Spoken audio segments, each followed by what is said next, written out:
One of the questions that I've thought about a lot and that I get a lot is why are there so many different versions of the Bible? And that's what we're going to talk about today.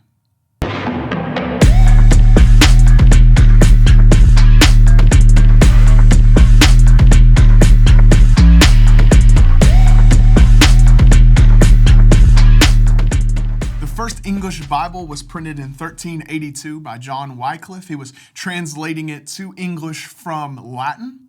But then about 150 years later, in 1526, William Tyndale, he was the first one to put in English the Greek version of the Bible. And so we know that, there's a lot of different versions, there's a lot of different translations, and I want to look at two reasons why we see this. One is that there's different approaches to how the Bible is translated or how different versions come about. It's really on a continuum from one side to the other. On one side, you're going to have kind of the formal version. Another way to look at that is the word for word, where when they were translating this version, they tried to stay true to the actual words and the structure of the passage from whatever manuscript they were using to translate it. On the other end of the continuum, we would see thought for thought, or a functional translation. This one is less about the exact word, but more about trying to convey the meaning that the author had for the passage.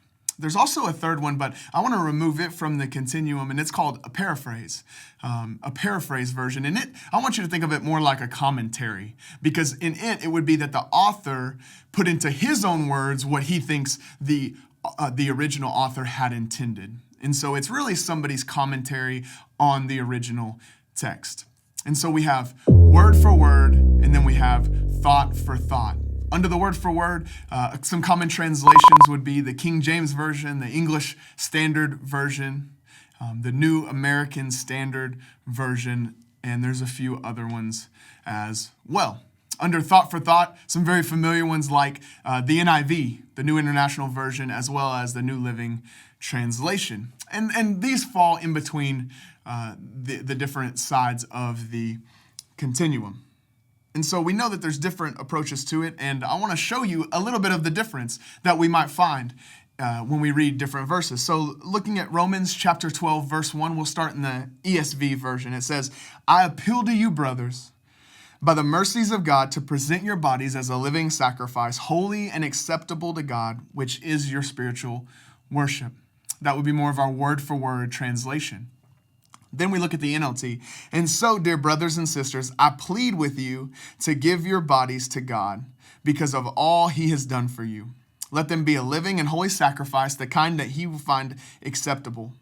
This is truly the way to worship him."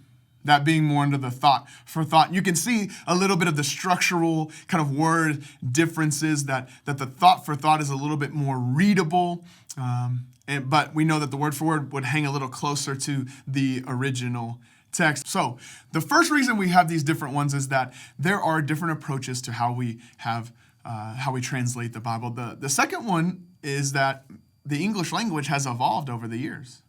And we have some language differences that would not even apply to now. So if you look at something like the King James Version, there's also a New King James Version, okay? And it's not that it's newer and that it's much different, but it's like it's an updated version of the verbiage, right? Instead of having thou and thee and shout and wilt, and you're going to have you and me and will and shall and words like that. They're going to take off the eth at the end of the word, right? And so we also see that there's different versions and different translations because the English language has changed over the years. And so to have an accurate version in our version of English, we have to update some of the words that have been used over the years. So what does this all mean? What does this all mean for you? Well, number one is that when it comes to reading the Bible, just read it. The number one biggest thing when it comes to reading the Bible is that you are consistently, daily finding yourself in God's Word. The Bible calls it daily bread. We see that man does not live on bread alone, but on every word that proceeds from the mouth of God. That when the Bible calls it daily bread, it's this nourishment and this fulfillment that I can only find by spending time in God's Word. And I need that so desperately that I need every single day to find myself in his word. And so you may wrestle between ESV and NIV, but ultimately get in God's word. And number two is that, look, you want to use the right tool for the right job, right? The right tool. It doesn't do me any good typically to try to use a Phillips head screwdriver when it's a flathead.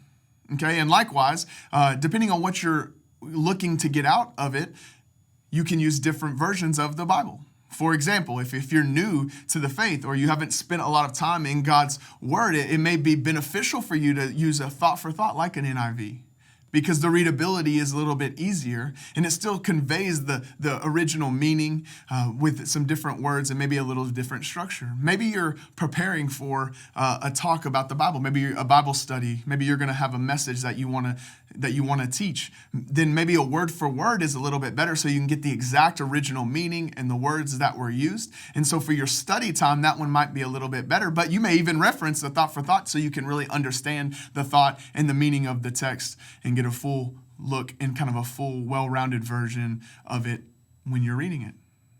And so ultimately, our heart for you is that you would find yourself in God's word every single day, that we can meet with God. God is speaking to us every single day, and it's found in his word.